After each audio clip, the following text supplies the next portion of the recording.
इमरान को बीजेपी से, नरेंद्र मोदी की गवर्नमेंट से क्या कुछ सीखने की ज़रूरत है बताता चलूँ गाइस। नरेंद्र मोदी जब से आए हैं, इंडिया की मैशत दुनिया की 5वीं बड़ी मैशत बन गई, अब चौथी बड़ी मैशत बनने जा रही है गाइस। उनकी आईटी की बात कर लें, इंडिया को दुनिया की फार्मेसी भी कहा जाता है, इतनी डेवलपमेंट की तरफ वो चले गए हैं। हमारे मुल्क के अंदर क्या हो रहा है? हमारे मुल्क के अंदर आप देख रहे हैं कि इकोनॉमिकल क्राइसिस, पॉलिटिकल क्राइसिस और हर किस्म के क्राइसिस से पूरा पाकिस्तान जूझ रहा है। और हमारे पॉलिटिशियंस को क्या सीखने की ज़रूरत है इंडिया के पॉलिटिशियन नरेंद्र मोदी से और बीजेपी से? पाकिस्तानी पब्लिक इस बारे में क्या अपनी राय देती है, आइए मेरे साथ मिलकर जानते हैं। अस्सलाम वालेकुम। वालेकुम अस्सलाम। सर कैसे हैं आप? मैं ठीक ठाक हूँ। नाम आपका? परवेज़। क्या करते हैं? मैं एडवोकेट हूँ जी। ज़बरदस्त हो गया, हमारे साथ एडवोकेट साहब मौजूद है। सर बात करने का पर्पस ये है, जब हम अपने पॉलिटिशियंस की तरफ देखते हैं, अपने पॉलिटिशियन की कारकर्दगी देखते हैं 76 सालों की, तो हमें कुछ डेवलपमेंट नहीं नज़र आती है पाकिस्तान के अंदर। पाकिस्तान के जो एजुकेशन सेक्टर देख लें, चाहे आप डेवलपमेंट की तरफ देख लें, जीडीपी देख लें, फॉरेन रिजर्व देखें, कोई भी चीज़ हमें प्लस में जाते हुए नज़र नहीं आती। दूसरी तरफ हम इंडिया की बात करते हैं, इंडिया के 76 सालों में आप देखते हैं कि उनका नक्शा ही चेंज हो गया मुल्क का। वो डेवलपमेंट की तरफ जा रहे हैं, वो हर चीज़ को सीरियस लिया हुआ, तालीम को सीरियस, हेल्थ को सीरियस। और उनकी जो जितनी हमारी जीडीपी है, उनका सिर्फ और सिर्फ आईटी एक्सपोर्ट है पूरी दुनिया में। क्या कहना चाहेंगे कि क्या हमें कुछ सीखने की ज़रूरत है नरेंद्र मोदी से, या उनकी जो बीजेपी की गवर्नमेंट है, जिस तरह से उन्होंने डेवलपमेंट किया है, 5वीं बड़ी मैशत बनाई है, हमारे पॉलिटिशियन को क्या सीखने की ज़रूरत है उनसे? हमारे पॉलिटिशियन को सबसे पहले तो डेमोक्रेसी सीखने की ज़रूरत है। और ये इनकी इनकॉम्पिटेंस है कि इनकी इनकॉम्पिटेंस की वजह से मुल्क में तकरीबन 30-35 साल डायरेक्ट और बाकी जो 30-35 बचते हैं वो इनडायरेक्ट मार्शल रहा है। और यहाँ पे डेमोक्रेसी को कभी पिनपने ही नहीं दिया गया। और ये फेलियर है पॉलिटिशियंस के पार्ट पे कि उनमें अगर कॉम्पिटेंसी होती तो शायद डेमोक्रेसी यहाँ पे परवान चढ़ती और इस मुल्क में भी खुशहाली आती। किसी भी सेक्टर के अंदर हम देखते हैं कि हमारे मुल्क के अंदर वो एतदाल नहीं है। आप एक लॉयर, आप बताइएगा कि कितना को हमारे जस्टिस का निज़ाम दुनिया के अंदर माना जाता है कि वाकई में पाकिस्तान के अंदर जो जस्टिस का निज़ाम है बहुत अच्छा है। हमारे मुल्क का कोई एक निज़ाम बता दें कि जो कि बहुत अच्छा है, कि दुनिया में जिसकी मिसाल दी जाती हो।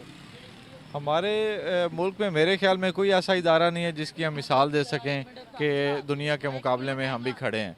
सारे इदारे जो है वो तबाहली के शिकार हैं और किसी इदारे में ना कोई मेरिट है और हर जगह पे नेपोटिज्म चलता है, अकरबा परवरी है और उसकी वजह से नए लोगों को बिठाया जाता है और इदारों का सत्यानाश किया गया है। फिर हम ये दावा भी करते हैं कि हम दुनिया की सबसे महज़िब कौम है। क्या हम कौम हैं वाकई में महज़िब कौम? मैं तो समझता हूँ हम कौम कहलाने के काबिल नहीं है, महज़िब तो बहुत दूर की बात है। तो फिर हम ये दावे क्यों करते हैं कि सबसे अफजल हम हैं? पाकिस्तान इस्लाम का गढ़ है। क्या इस्लाम हमें ये सिखाता है कि किसी से 2 नंबरी करो? क्या इस्लाम हमें ये सिखाता है कि जो भी इदारे के अंदर काम करो उसमें करप्शन करो? फिर हम डेवलपमेंट की तरफ क्यों नहीं जा रहे अगर हम ये सारे दावे करते हैं तो? नहीं, ये हमारे दावे हैं ना, हम इल्यूजन्स का शिकार हैं। हम हकीकत को नहीं देखना चाहते। हम एक तस्वुराती ज़िंदगी में हैं और वो शायद हमें दिखाई जाती है ना, हमें हकीकत नहीं बताई जाती। हकीकत का सामना करने की हमें हिम्मत नहीं है और हम सब उस बाग के पीछे भागते हैं और समझते हैं हम बहुत अच्छे हैं, लेकिन हकीकत में हमारा हाल अभी आप लोगों के सामने ही है। यहाँ पे लोगों को खाना नहीं मिल रहा, पहनने को कपड़े नहीं हैं, जूते नहीं हैं, तालीम और सेहत तो उसके बाद की बात है। यहाँ पे लोग रोड पे भूखे मर जाते हैं और हमारे जो एलीट है, अशराफिया है, उनकी शय खर्चियाँ नहीं ख़त्म होती।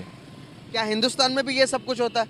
उनकी अगर मैंने रिसर्च की सर, मेरी रिसर्च के मुताबिक उनके जो रिज़र्व हैं वो $600 बिलियन के उनके रिज़र्व हैं। अगर मैं बात करूं उनके जो उनसे खाली आईटी एक्सपोर्ट है, वो सऊदी अरेबिया के जितने ऑयल दर मुल्कों को एक्सपोर्ट करके कमाता है, उतना इंडिया अपने आईटी इंडस्ट्री को एक्सपोर्ट करके कमाता है। क्या कहना चाहेंगे? ये हमारा इंडिया के साथ मेरे ख्याल में तो कोई मुकाबला ही नहीं है। इंडिया हमसे बहुत आगे है। एक आईटी नहीं है, उस वहाँ पे आप जुडिशल सिस्टम देख लें, वहाँ पे आप बाकी एजुकेशन सिस्टम देख लें, हेल्थ देख लें, आईटी देख लें, बाकी इंटरनेशनली पूरी दुनिया में इंडियंस देख लें, हर जगह पे उनकी एक रिकग्निशन है, उनकी एक एक्सेप्टेंस है। अब तैयब अर्दोगान गया है, उसने कहा है कि इसको यूनाइटेड नेशंस का मेंबर होना चाहिए। तो ये उनकी एक बहुत बड़ी कामयाबी है। और हम कहाँ खड़े हैं? $1 अरब के लिए हम एड़ियाँ रगड़ रहे हैं कि हमें $1 अरब मिल जाए ताकि हम जो है अपनी अय्याशियों पे खर्च कर सकें। अवाम तो वैसे पहले भी भूखी मर रही थी, अभी भूखी मर रही है। पहले तैयब उर्दुगान की बात करें तो इस्लामी जितने भी कंट्रीज़ हैं वो कश्मीर के मामलात में पाकिस्तान के साथ थी खड़ी, लेकिन अभी आहिस्ता आहिस्ता आप देख लें सऊदी अरेबिया भी, मिडिल ईस्ट भी, अब तैयब उर्दुगान की आपने बात की, तुर्की की बात कर लेते हैं। क्या उनको समझ आ गई है अब आइडियोलॉजी से बाहर निकलकर नेशन का बात करते हैं, वो नेशन का फ़ायदा देखते हैं? क्या तैयब उर्दुगान अब पाकिस्तान का साथ क्यों नहीं देता? भाई देखें, वो क्यों साथ देंगे जब आपके यहाँ कोई सिस्टम ही नहीं होगा, कोई गवर्नमेंट ही नहीं होगी, जब तक इलेक्टेड गवर्नमेंट नहीं होगी, इलेक्टेड लोग नहीं होंगे, तब तक बाहर की दुनिया आपसे क्यों मामलात करेगी? उनको पता है कि ये कौन है, किस मैंडेट के तहत आया है, कब तक इसने रहना है। ये सब दिहाड़ी लगाने आए हैं, दिहाड़ी लगाएंगे चले जाएंगे, कल को वो किससे बात करेंगे? लिहाजा इंटरनेशनली वो हमें आप देख लें पिछले 2 साल से कितने इंटरनेशनल पर्सनालिटीज़ जो हैं वो पाकिस्तान आई हैं, कितनी इन्वेस्टमेंट आई है, कुछ भी नहीं। हम कहाँ गए? जहाँ पे गए हैं हम पैसे मांगने के लिए गए हैं और किसी ने हमें घास नहीं डाली। उन्होंने कहा जाएं भी अपना करें, आपको मांगने के अलावा तो कोई काम नहीं है। और हम क्या अपने एनआरओज़ में उलझे हुए हैं, हम पॉलिटिकल विक्टिमाइजेशन में उलझे हुए हैं, हमें असल इश्यूज़ जो हैं उनकी तरफ हमारी तवज्जो ही नहीं है। सर जो चीज़ें हमने ख़राब की हैं पिछले 76 सालों में, आप देख लें कि चाइना के अलावा, चाइना भी एज अ मफाद हमसे ताल्लुकात बेहतर हैं, अदरवाइज़ हमारे कौन से पड़ोसी के साथ रिलेशन बहुत अच्छे हैं जिसकी हम बात कर सके कि वाकई में यार उस बात कर लो कि हमारे उसके साथ ताल्लुकात बहुत अच्छे हैं? किसके साथ हमने बना कर रखी आज तक? आज तक हमारे पड़ोसी इंडिया, अफ़गानिस्तान, ईरान और चाइना, ये 3 है। चाइना की कुछ मजबूरियां हैं जिसके तहत वो हमारे साथ थोड़ा जुड़ा हुआ है। अदरवाइज़ देख लें हमारे अफ़गानिस्तान भी हमारे साथ अब बात करने को तैयार नहीं है। तो where we stand in the world, तो बाकी तो बहुत पीछे है ना। अफ़गानिस्तान हमारे साथ बात करने को तैयार नहीं है, वो हमें मानता नहीं है, वो कहता है आप कौन है। तो ये अब हकीकत है जो हम देखना नहीं चाहते, और हम इल्यूजन में हमें बिठाया हुआ है, भगाया हुआ है और बताया हुआ है कि हम बड़ी सुपर कौम है और हम और बताया भी यही गया और अवाम मानती भी यही है कि हम दुनिया में सबसे ताकतवर हैं, और यहाँ पर ये अवाम मानती कि हम इंडिया से 1000 गुना मतलब के पावरफुल हैं। क्या अगर हम फैक्ट्स पे बात करें, लॉजिक पे बात करें, तो क्या हम उनसे पावरफुल हैं? कैसे पावरफुल है? आप 5 दिन आप अपनी आवाम को खाना नहीं खिला सकते, आपके पास पैसा नहीं है, आप ये फैक्ट है। आप जंगें लड़ेंगे और जीतेंगे? किस दुनिया में रहते हैं आप? लोग पागल नहीं हैं। आप चलो पाकिस्तान में ये बेचारे जाहिल अनपढ़ लोग जो रोटी रोज़ी की तलाश में सुबह से शाम तक भागते हैं, उनको कुछ और सोचते नहीं, उनको पागल बना लेंगे। लेकिन दुनिया तो वैसे आपकी बातों पे नहीं पागल बनेगी ना, और ना बन रही है। देखें, आपको ना कोई कॉन्ट्रैक्ट दे रहा है, ना कोई कंपनी आ रही है, ना कोई इंडस्ट्री आ रही है, कोई इन्वेस्टमेंट नहीं आ रही, कोई आपसे बात करने को तैयार नहीं। आप पूरा पाकिस्तान फॉर सेल लगाया हुआ है आपने, और आप कहते हैं कि हम दुनिया में अच्छी बेहतरीन कौम है। किस लिहाज से बेहतरीन है? अब पाकिस्तान दुनिया में अकेला होते हुए नजर आ रहा है, कोई हमारे साथ बात करने के लिए भी तैयार नहीं है। क्या कहना चाहेंगे? यही आलम रहा तो हमारा सर्वाइवर कितना मुश्किल है आगे सर्वाइव करना? जब तक हमारे मुल्क में एक डेमोक्रेटिक गवर्नमेंट नहीं आएगी, उसका तसलसल नहीं आएगा, तब तक हम ऐसे ही रहेंगे। कोई बेहतरी की गुंजाइश ना है, ना हो सकती है। बहुत अच्छा लगा सर आपसे बात करके। Very nice to talk with you. Thank you so much sir. अस्सलाम वालेकुम। वालेकुम सलाम। सर कैसे हैं आप? जी मैं खैरियत से हूँ। सर नाम आपका? फ़ियाज़ अहमद कलीम। क्या करते हैं? एडवोकेट साहब हमारे साथ मौजूद हैं। आज किस्मत मेरी लगता है अच्छी है, सारे एडवोकेट मिलते जा रहे हैं। बात करने का पर्पस है कि सर पाकिस्तान के पॉलिटिशियंस को नरेंद्र मोदी और बीजेपी से क्या सीखने की ज़रूरत है। अब मैं आपको बताता हूँ कि ये बात मैं क्यों कर रहा हूँ। उनके जब से बीजेपी आए, दुनिया की 5वीं बड़ी मैशत अपने मुल्क को बना दिया नरेंद्र मोदी की हुकूमत में। नरेंद्र मोदी आते हैं तो उनकी जो आईटी इंडस्ट्री है वो बूम अप कर जाती है, बूस्ट अप कर जाती है। उनके 320 बिलियन डॉलर्स के उनकी एक्सपोर्ट ही खाली आईटी के। उसके बाद इंडिया को फार्मेसी, वर्ल्ड की फार्मेसी कहा जाता है। क्या कहना चाहेंगे? और दूसरी तरफ आप हमारे क्राइसिस देख लें, क्या हमारा कंपैरिजन उनसे है कुछ? क्या पाकिस्तानी पॉलिटिशियन को उनसे ही कुछ सीख लेना चाहिए? जी उनसे भी सीखना चाहिए, बल्कि मैं चाहता हूँ कि पूरी जो दुनिया है ना उससे सीखना चाहिए। क्योंकि हमारे जो पॉलिटिशियन है ना, मोस्टली मैं ये नहीं कहता वो करप्ट हैं, मैं कहता हूँ वो अनपढ़ लोग हैं। उनको पहले एजुकेट करना चाहिए। पॉलिटिशियन को पहले उनको एजुकेट करें जो इस फील्ड में आते हैं, उनकी एजुकेशन। यहाँ पर तो हमारे लोग कहते हैं कि नरेंद्र मोदी साहब अनपढ़ हैं, वो तो पढ़े लिखे चाय वाला, लेकिन वो अपने मुल्क को देके कहाँ ले गया? लेकिन उनकी असेंबली जो है ना वो पढ़ी लिखी है, वो क्रीम है। हमारी जो है ना ये अनपढ़ लोग, ज़्यादा अनपढ़ लोग आते हैं, उनको ये नहीं पता कि मैं किस काम के लिए आया हूँ। जागीरदारा निज़ाम है। और दूसरा ये कि हमारे जो MPs MNs हैं, इनका काम है असेंबली में बैठ के कानून बनाना। ये बैठ जाते हैं नालियाँ बनाने पे, ये बैठ जाते हैं सड़कें बनाने के। हमारी बदकिस्मती है, इनका काम है लोगों की वेलफेयर के लिए कानून बनाना। लेकिन ये कि वोट भी तो इसी को देते हैं जो सड़क बनाता है, जो नाली बनाता है। हम ये- जैसे हैं वैसे हुक्मरान भी तो है। नहीं, हमारी आवाम जो है ना, आवाम बहुत पढ़ लिखी है, आवाम बहुत बाशऊर है। सर, इतनी शोर वाली आवाम फिर अनपढ़ को वोट देती है। उसका ज़्यादा जो है ना, वो मेरे नज़दीक तो ये है कि वो पढ़ा लिखा तबका आता नहीं है। जो पढ़ा लिखा तबका है वो बाहर भाग रहा है। आप देखें कि कितने डॉक्टर जो हैं वो इस साल पाकिस्तान से बाहर चले गए हैं कि यहाँ जॉब नहीं मिल रहा। कितने इंजीनियर जो हैं अच्छे अच्छे, वो सब बाहर चले गए हैं। सर, तो मैं तो यही 4 और 5 सालों के अंदर तकरीबन 35,000 पाकिस्तानियों ने पाकिस्तान की सिटीजनशिप ही छोड़ दी है। इसलिए छोड़ दिया है कि यहाँ तहफ़्फ़ुज़ नहीं है, कारोबार नहीं है। अब देखें ना, बिजली जो है, बिजली ये पाकिस्तान के 9th क्लास का बच्चा पैदा कर सकता है, लेकिन यहाँ बहरान है, लेकिन यहाँ बहरान है। 100 सालों का मुआहदा तो किया हुआ कंपनी से। मुआहदे की बात नहीं है, ये मुआहदे उन्होंने वो किए हुए हैं जिन पे खर्चा ज़्यादा आता है, जिन पे ना हमारे पॉलिटिशियन को कमीशन ज़्यादा मिलता है। ओके। लेकिन हमारे यहाँ जो पढ़े लिखे हैं, जो बिजली पैदा बच्चे करते हैं, उनको सपोर्ट नहीं करते कि ये आगे ना कोई डेवलपमेंट कर लें, आगे ना और बना लें। सर, आप हिंदुस्तान के डेवलपमेंट के पीछे के क्या राज देखते हैं? क्या वजूहत है कि वो डेवलपमेंट की तरफ जा रहे हैं? डे बाय डे आने वाले टाइम के अंदर बता रहे हैं कि दुनिया की जर्मनी को बीट करके भी चौथी बड़ी मैशत बनेगा हिंदुस्तान। और हर एक चीज़ के अंदर आप देख लें वो ट्रेंडिंग पर है, हर एक चीज़ के हवाले से क्या कहेंगे? वो गवर्नमेंट जो इंजीनियर्स हैं, जो पढ़ा लिखा तबका है, उसको सपोर्ट करती है। बिल्कुल करती है। और इसी वजह से वो लोग हमसे आगे हैं अच्छा। और वो तरक्की कर रहे हैं। और हम क्या है, हम अब भी बिजली के चक्कर में, हमारे पास बिजली नहीं है, पानी नहीं है, गैस नहीं है, जबकि ये चीज़ें हमारे पास वाफर हैं। इनको यूटिलाइज करने वाला कोई नहीं है।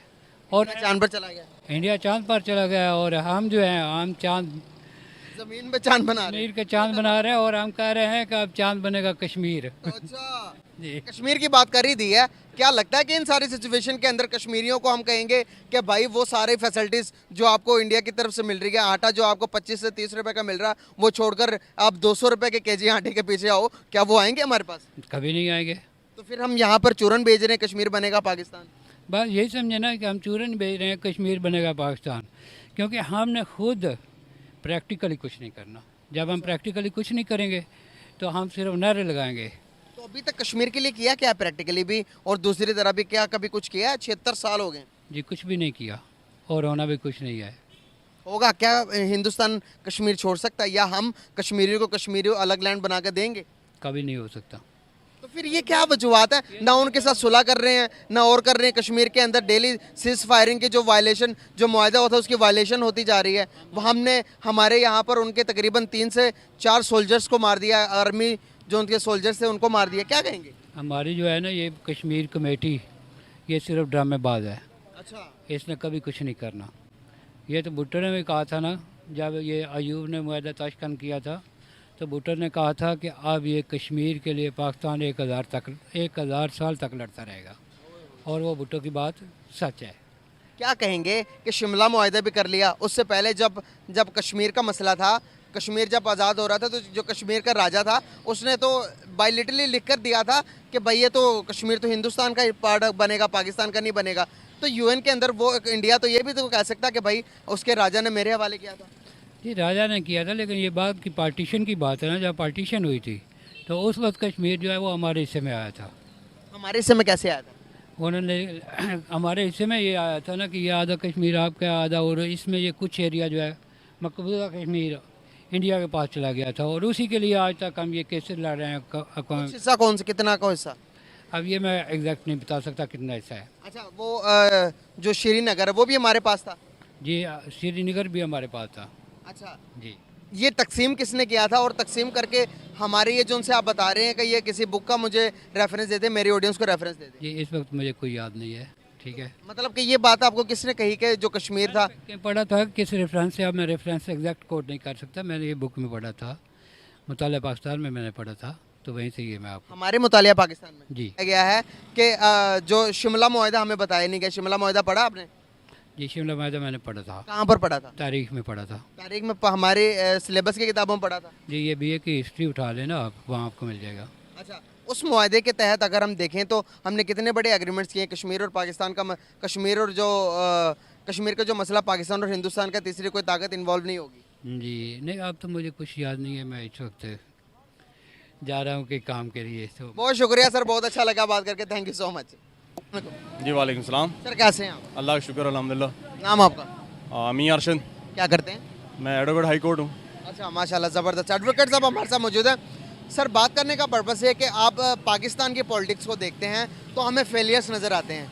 हमें आज़ाद हुए 76 साल हो गए हैं, लेकिन हमने अपनी जीडीपी का ग्राफ, इकोनॉमी का ग्राफ ऊपर जाते हुए नहीं देखा। दूसरी तरफ अगर हम बात करें इंडिया की, नरेंद्र मोदी की और उनके जितने भी पॉलिटिशियन आए उनको भी 76 साल हो गए, लेकिन वो डेवलपमेंट की तरफ जा रहे हैं। हर एक सेक्टर के अंदर वो अपने मुल्क को ग्रोथ की तरफ लेके जा रहे हैं। उनके पॉलिटिशियन, उनके अवाम, उनके आईटी में, हर चीज़ के अंदर आप देखते हैं तो वो डेवलपमेंट की तरफ जा रहे हैं। क्या पाकिस्तानी अवाम को, पाकिस्तानी पॉलिटिशियंस को नरेंद्र मोदी की हुकूमत से कुछ सीखने की ज़रूरत है? बीजेपी से कुछ सीखने की ज़रूरत है? वो आने के बाद दुनिया की 5वीं बड़ी मैशत बना रहा, अभी 4थी बड़ी मैशत बनने जा रहा है इंडिया। क्या कहना चाहेंगे? सर बात ये है कि बिल्कुल आप ठीक गया है कि पाकिस्तान और इंडिया बिल्कुल सेम डे में आज़ाद हुए, लेकिन आज जो है वो इंडिया कहाँ खड़ा है और हम कहाँ खड़े हैं। ठीक है, उसमें एक ही वजह है कि इंडिया के अंदर आप देखें कि आज तक कभी मार्शल लॉ नहीं लगा, जबकि पाकिस्तान के अंदर 3 दफ़ा मार्शल लॉ लगा, जिसमें 30 साल तो मार्शल लॉ के अंदर चला गया। फिर हमारे सियासतदान और उनके सियासतदान के ज़मीन आसमान का फ़र्क है। हमारे सियासतदान करप्ट हैं बेसिकली, और जो पैसा आवाम के फलाह बहबूद के लिए खर्च होना चाहिए, हमारा तालीम के ऊपर खर्च होना चाहिए, हमारी इकनॉमिक ग्रोथ के लिए आईटी को कोई डिपार्टमेंट के ऊपर लगना चाहिए, वो आज हमारे सियासतदानों के घरों में जा रहा है। और यही वजह है कि आज हम यहाँ खड़े हुए हैं। और आज गरीब से गरीब जो है वो अपनी रोटी रोज़ी कमाने के चक्करों में पड़ा हुआ है, और जो लोग अहले इल्म लोग हैं वो भी देखते हैं कि हवा किस रुख की है, जिधर के सियासतदान अटैचमेंट है उनकी, ना कि सिर्फ दुनिया की आवाम की खिदमत के लिए, बल्कि उनके अपने ज़ाती मफादात हैं, ज़ाती मफादात की बुनियाद पर। क्या कहेंगे कि एक तरफ वो हैं जो कि हर रोज़ ट्रेंडिंग पर रहते हैं, कभी चंद्रयान के नाम पर, कभी G20 के नाम पर, G20 हिंदुस्तान में होती है, कभी चंद्रयान वो लॉन्च करते हैं। इसी तरह के हर एक, अभी आपने देखा होगा कि 20 मुल्कों के प्राइम मिनिस्टर्स ने विजिट किया हिंदुस्तान। क्या कहना चाहेंगे कि वो डे बाय डे कोई नई अचीवमेंट हर रोज़ सुनने को मिल जाता है कि उनकी 5वीं बड़ी मैशत बन गई, उन्होंने आईटी के अंदर 300-350 बिलियन डॉलर्स अचीव कर लिए एक्सपोर्ट करके आईटी के इंडस्ट्री को। यहाँ पर हमारे अंदर से बिजली के बिल बढ़ गए, पेट्रोल की कीमतें बढ़ गई, गरीब आवाम की जेब कट गई, गरीब आवाम ने खुदकुशी कर ली। इस तरह की न्यूज़ ज़्यादा चलती हैं, क्या कहना चाहेंगे? सर बात यह है कि अल्लाह का शुक्र है पाकिस्तान की आवाम जो है उनसे 100 टाइम जो है उनका पोटेंशियल ज़्यादा है, लेकिन सिर्फ वजह है कि हमारे अल्लाह दुआ करें हम सारे मिल के कि हमारे भी हुक्मरान को ऐसे आ जाएँ जो वाकई आवाम की फलाह बहबूद के लिए उनको रास्ता दें और उनको मौका दें कि नहीं, हमने जो है वो आवाम के लिए खर्च करना है और आवाम को आगे लेके आना है। बिल्कुल सही। इतने साल हो गए, 76 साल हो गए, हमने 4 जंगें भी लड़ ली। 4 जंगें लड़कर हमने क्या अंदाज़ा लगाया, क्या जंगों से कुछ हासिल हो सकता है या नहीं हो सकता? जंग से बिल्कुल, हमारा जो मज़हब दीन इस्लाम है उसमें तो ये है कि अहले कुफार के लिए जो है वो हमेशा आप अपने घोड़े तैयार रखें, लेकिन मसला यहाँ वो सिचुएशन नहीं है। हम अगर जंग से सीखा, हमें तो ये सीखना चाहिए कि यार हम किस तरह जंगें लड़ने के बाद भी हमारा ये हाल है कि हम अपना ना तो आज तक कहीं कोई हमारा खिताब बढ़ सके, ठीक है, ना हम जो है वो अपनी उस, बल्कि जो टेरिटरी थी वो हमारा बाएं बाजू जो है ना वो बांग्लादेश उतर गया हमसे। बिल्कुल सही हो गया। क्या कहना चाहेंगे, अभी जब जंगें लड़कर हमें पता चल गया कि भाई कोई हासिल नहीं होना कुछ, तो हाथ बढ़ा लिया जाए, इकोनॉमी को स्ट्रॉन्ग करने के लिए ट्रेड कर ली जाए? ट्रेड के लिए मकसद ये कि अगर एक अवाम की वेलफेयर हो सकती है तो बिल्कुल हमें बढ़ाना चाहिए। हमारा उनके साथ एक कश्मीर का मसला है, कश्मीर का किसी भी प्लेटफॉर्म पे बैठ के उसका तस्वीर किया जा सकता है अकॉर्डिंग टू द हमारी जो अक़वाम मुत्तहिदा है उनकी रेजोल्यूशन के मुताबिक अगर फैसला होता है तो इससे बढ़ के और क्या हो सकता है। अभी तक कश्मीर का मसला हल क्यों नहीं हो पाया? उसकी वजह कि हमारे हुक्मरान हमारे हुक्मरान चाहते हैं ना उनके हुक्मरान चाहते हैं। सही होगा। बहुत शुक्रिया आपका, बहुत अच्छा लगा बात करके, थैंक यू।